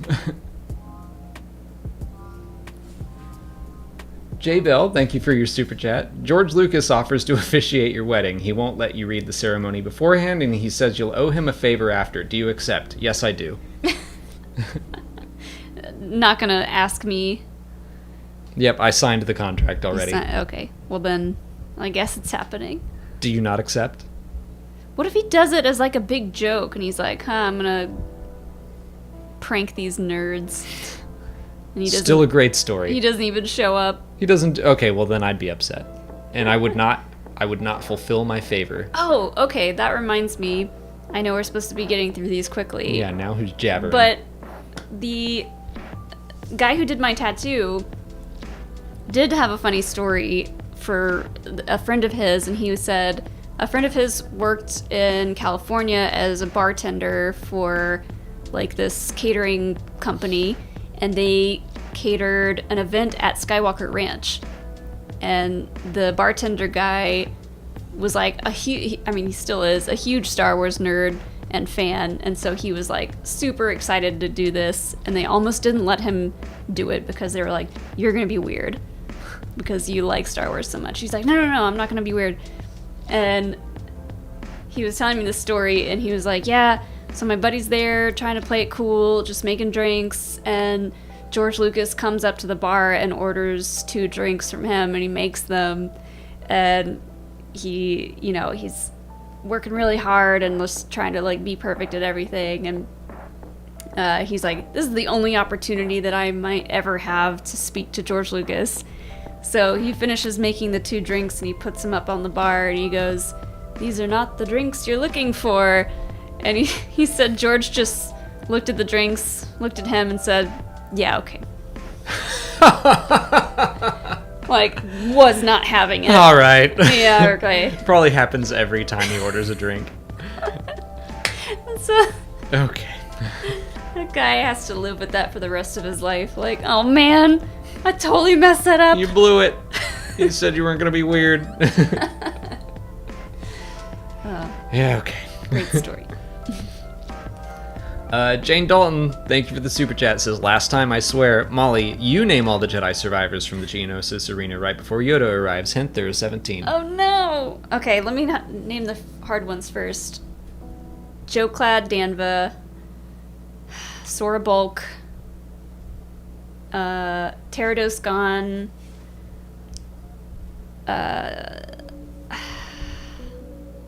something Mesona, Rothdel Mesona. Were those all the hard I ones? think there's one more. That I wouldn't consider as hard, but Alright, well, I've got 4 of those. he's not a goose, not a duck.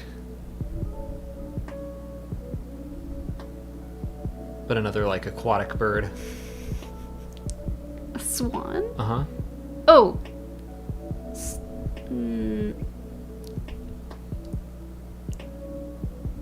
I don't remember. Come back. Okay, I'll come back to that one. Mace Windu, Anakin Skywalker, Ki-Adi-Mundi, Plo Koon, Aayla Secura, Luminara Unduli, Shakti, Kit Fisto,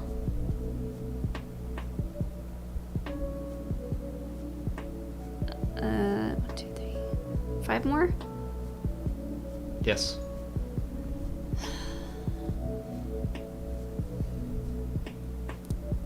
Did I say Obi-Wan?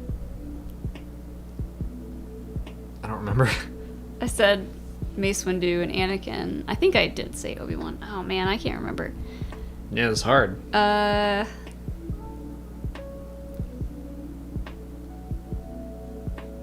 man, who else was there?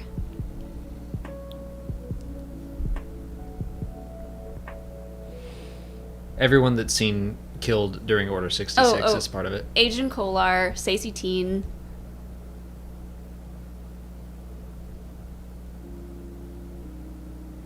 There's 3 more, I think.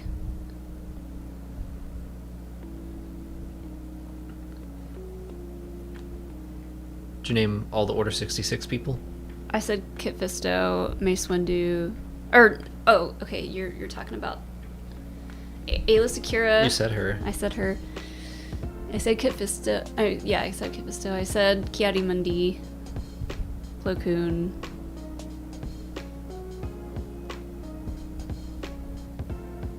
Aayla Secura. There's one more. Saleucami.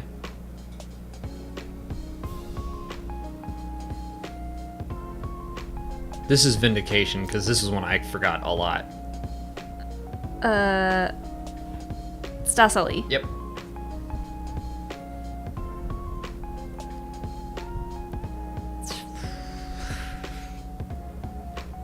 You got 2 more. I know what one of them is, and I can't remember everyone else you've named, so... What's the one hard one that I couldn't get? Boltar Swan. Boltar Swan. Ugh. I should remember that one because it's like Baltar.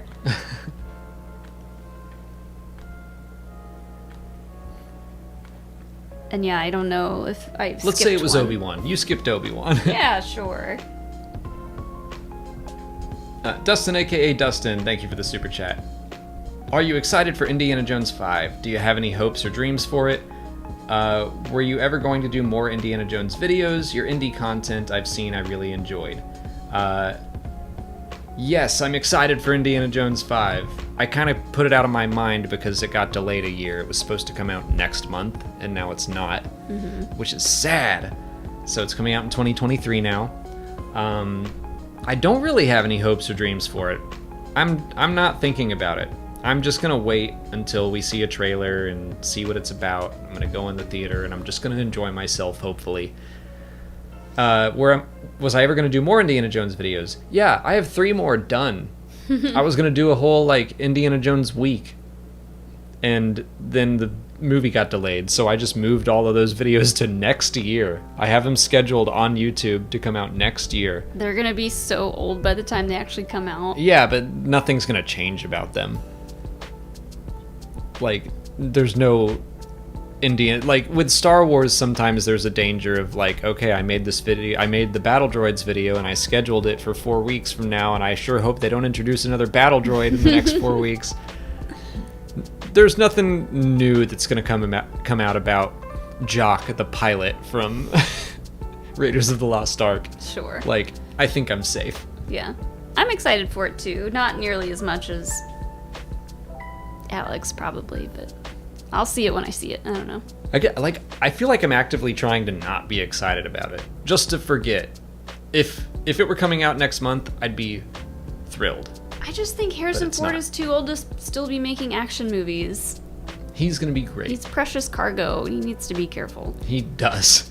That's true. He keeps hurting himself. Joel Davis, thank you for yet another super chat. Bet Thrawn appears in the last episode of Ahsoka. That makes sense. It definitely The seems... last episode? Might be before then. It might be. If he is the villain that they're building towards, then maybe it would be the last one, but I wouldn't be surprised if he's a bigger part of the story. Last episode Especially of if it's about... Ahsoka, or last episode of Mando Season 3? Ahsoka. Okay. I mean, yeah, I figured he's gonna be in it. I think he'll be a bigger part, but it would be fun. Maybe he'll be in the last episode of Mando Season 3. They teased him once in Season 2, show him in Season 3. He's in Ahsoka. Mm-hmm. I think that makes more sense. And then, build him up as the big bad. Deidre Russell, thank you for another super chat. Respect, Molly. I had to let the 13-year-old fight the spiders in Fallen Order. Yeah. You did great. Just... They would come out of nowhere and hit you with their web when you were trying to do, like, some cool attack. And you couldn't force push them. Or at least I couldn't at the time. You gotta have, like, the big force push. Yeah. And by the time I got that, I was like, nope, I'm just slashing everything with my lightsaber. My double-bladed lightsaber. Matthew Ling, thanks for a super chat. Fun fact, one reason A New Hope was seen as fast was because it didn't freeze on matte paintings for ages like Star Trek. Usually done because of how expensive the art is. Huh. That's true. Yeah, that makes sense. I've seen all the Star Trek films. I wouldn't call myself familiar with them. Like, I can't... No. I don't think I've seen all of the films. I can't recall... Or the show, I guess. Or the show would have been the more... Yeah, the first movie hadn't even come out We talked about in 1977. the Star Trek convention last night at dinner, and about how it was basically just a big NFT convention. And how mad Mark was from the Templin Institute. JP, thank you for the super chat. I'm currently reading A Test of Courage. I'm only like 9 chapters in, but the scene between Emery and Honesty in the shuttle was so good. Aww. I like the young reader books in the High Republic have all been very good. They're so good. The characters that they're creating in the young adult books and the young reader books, we're starting to see them grow, and like that's one of the reasons why I love Midnight Horizon so much, because like that's got some of the young reader and young adult or young reader characters in it, and they're growing and learning and becoming adults, young adults. So that's cool. I'm glad you're enjoying it. The end of that book is cool. David Livingston, thank you for the super chat. Just adding to the Molly Inc. fund. That's it. Hell yeah. Thank you. You gotta put it in between the legs of the... I can't see the screen. You might be adding to the Alex Inc. fund. Yeah. Because I don't think my tattoo is gonna be very expensive. I've got 2 tattoos now. You've got 0. Gotta catch up. Kin Plume, thank you for the super chat. Please assemble your ultimate Jedi Council. Okay, let's go back and forth and each name 6. Grogu. He literally left the Jedi Order. But okay. Don't care. Fine. Ponkrell. What? He's bad. So is Grogu. He force chokes people. You're That's not. it. There's You're 2. not serious. That's 2. Ponkrell? It's our dream Jedi Council. You're just messing with me now. You named someone that's not even a Jedi. He's close enough. He will be by the time he gets on the council. Rey. Luke.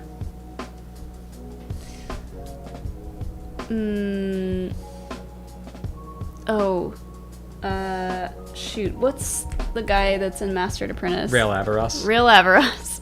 I was gonna say Qui-Gon next, so that works.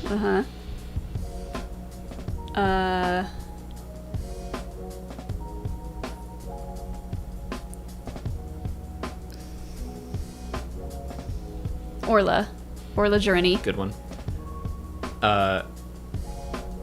I'll take Pongrel back, and then better. And then I'll name 2, and one in his place, and then another one. Elzar Man and Stellan Geos. Actually, you know what? Elzar Man and Ram Jomaram. I'm putting Ram on there. Good choice. Yaddle. Sure. We can leave Yoda out of it. If we have Grogu and Yaddle, that's all I need. Yeah, Wreath Silas. If I named Ram, he needs his best friend. Do I get one more? Mm-hmm. Ooh. Ahsoka. It's pretty good. I like that one. Pretty good. Everyone's gotta Come on, that's the best. Everyone's got to be immortal, but... You can't do better than that. Okay, we got 2 left. I'm gonna jump to Joel Davis because I think Chazratron's super chat is a fun one to end on. But Joel, thank you for yet another super chat. I prefer the YA and junior novels of the High Republic, but I did not get into the adult ones. Light of the Jedi just didn't do it for me. That's okay. I'm glad you're liking part of the era. That's okay. Yeah, I mean, I'm curious to know if you want to check out the other adult books or not. But I think the adult books are some of my favorites, and then Midnight Horizon is just under those. Actually, I think I liked Midnight Horizon better than The Rising Storm. I like... My top 3 High Republic books are Light of the Jedi, Rising Storm, and Midnight Horizon. Those are my... I think mine... Ride or Dies. ...is similar, but I would put Fallen Star in there. Maybe like Light of the Jedi, Fallen Star, Midnight Horizon. So I didn't like Fallen Star as much. I liked it, but Midnight Horizon had my heart pounding. Okay, and our last super chat before we run downstairs, we'll take a break. I'm gonna eat something. Chazratron 5000, thank you for the super chat. Alex, what race in Jedi rank is Jedi Dinglebat Stewbury? That I made up as the 18th Jedi at the Geonosis Arena. One of the random names I threw out. What race and what?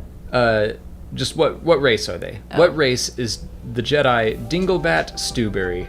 Dinglebat Stewbury. I think the way I said it is Dinglebutt Stewbury. Dinglebutt or Dinglebat? They nicely spelled it out phonetically to Dinglebutt Stewbury. Okay, Dinglebutt Stewbury. For some reason, I'm seeing like a... Oh, and now I can't remember... What's even PL? Lannick. I see kind of another surly Lannick.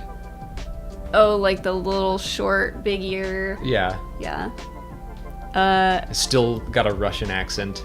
Yeah. I thought Doug. Doug, I can see that. Dinglebutt? They're just like dragging their butt on the ground all the time. They're keeping their butt up off the ground with their arms. Barely. That or for some reason I thought of whatever Rats Tyrell was. What his species. Annalena? Yeah. That'd be funny. Yeah. I think we'll have to discuss this further. But we are going to go eat some dinner, and then if it's not too late, we'll pop on and we'll play some Lego Star Wars, the Skywalker Saga. We'll get through the Empire Strikes Back. That was our plan tonight. Star Wars Explained After Dark. But this stream went later than it normally does, so we need to go cook and eat, and we'll be on later, I'm sure. Just don't know when. Yeah. So we're going to go do that. Bye. Thank you, everyone who joined us, and thank you so much to everyone who sent in super chats. We wouldn't be able to build these Lego sets without your help, so thank you. Thanks. We'll see you soon.